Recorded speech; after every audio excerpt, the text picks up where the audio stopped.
जब बात पैसों के लेन देन की आती है, हर एक देश की सरकार चाहती है कि वो जितना ज्यादा हो सके उतने फंड्स बचा पाएं। इसराइल की भी यहाँ पर कोई गलती नहीं थी, क्योंकि अमेरिका और यूरोपियन देशों की जो मल्टीनेशनल कंपनीज हैं उनके साथ सस्ते प्राइस के ऊपर डील क्रैक कर पाना ये नेक्स्ट टू इम्पॉसिबल होता है। अमेरिका की टेस्ला कंपनी यहाँ पर बेहतरीन उदाहरण है। भारत सरकार ने टेस्ला कंपनी के लिए यहाँ पर कानूनी फेरबदलाव करके कार के इंपोर्ट्स के ऊपर टैक्स डिस्काउंट भी दे दिया। मैन्युफैक्चरिंग प्लांट स्थापित करने के लिए भारत सरकार टेस्ला को सस्ते प्राइस के ऊपर लैंड भी ऑफर कर रही थी।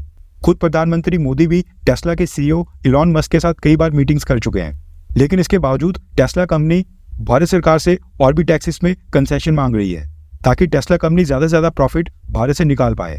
जबकि आपने देखा होगा कि चाइना की BYD और MG जैसी कंपनीज जो कि इलेक्ट्रिक कार्स बनाती हैं, भारत में ये आकर यहाँ पर चुपचाप अपनी कार्स बेच रहे हैं, आराम से धंधा कर रहे हैं और भारत सरकार से कोई भी स्पेशल ट्रीटमेंट की मांग अभी तक इनकी तरफ से नहीं आई है। बस यही कारण है कि इसराइल ने भी अपने यहाँ पर इंफ्रास्ट्रक्चर प्रोजेक्ट्स के लिए चाइना की कंपनीज को चुना था। इसराइल के पोर्ट से लेकर high speed railway network, construction, petrochemicals, energy, water technology, इन सारी फील्ड्स के अंदर इसराइल ने चाइना को कई सारे प्रोजेक्ट्स दिए थे।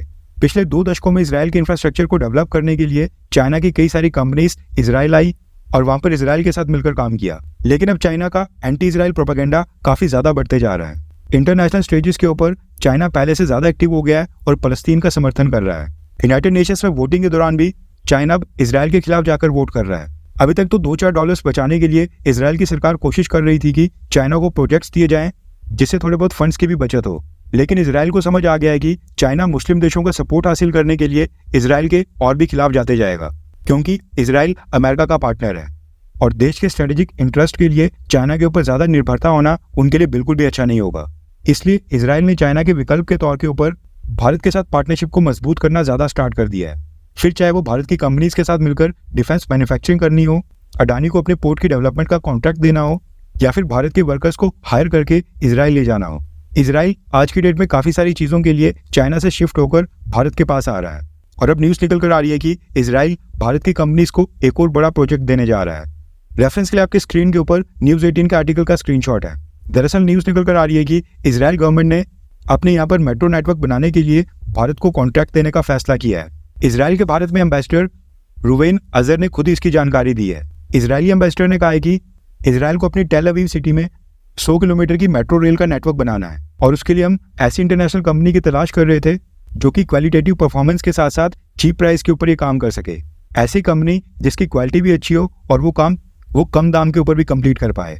और इस 100 किलोमीटर के मेट्रो प्रोजेक्ट के लिए भारत एक बेहतरीन पार्टनर है, क्योंकि भारत में रोड्स, एयरपोर्ट्स और पोर्ट्स के साथ साथ हजारों किलोमीटर का मेट्रो नेटवर्क भी खड़ा किया जा रहा है। उन्होंने कहा कि जब हम इंफ्रास्ट्रक्चर की बात करते हैं, अगर भारत की इंफ्रास्ट्रक्चर कंपनीज को इसराइल के अंदर वहां पर लाया जाए तो भारत की कंपनीज अपने साथ साथ एक स्किल्ड वर्कफोर्स भी ला सकती हैं।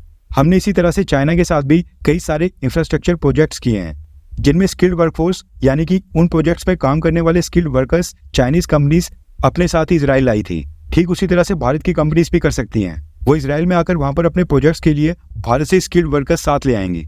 इजरायली एम्बेसडर ने आगे कहा कि वेस्ट एशिया में भारत का रोल और भारत की भूमिका काफी तेजी से बढ़ रही है। भारत अपनी इन्वेस्टमेंट और इंफ्रास्ट्रक्चर प्रोजेक्ट्स के साथ रीजन में स्टेबिलिटी भी ला सकता है। अभी भारत और इसराइल डिफेंस, सिक्योरिटी, एग्रीकल्चर और टेक्नोलॉजी की फील्ड में साथ आए हैं और मैं उम्मीद करता हूं कि भारत और इसराइल सेमीकंडक्टर्स और साइबर सिक्योरिटी की फील्ड में भी इसी तरह से मजबूत रिलेशंस स्थापित कर पाएं।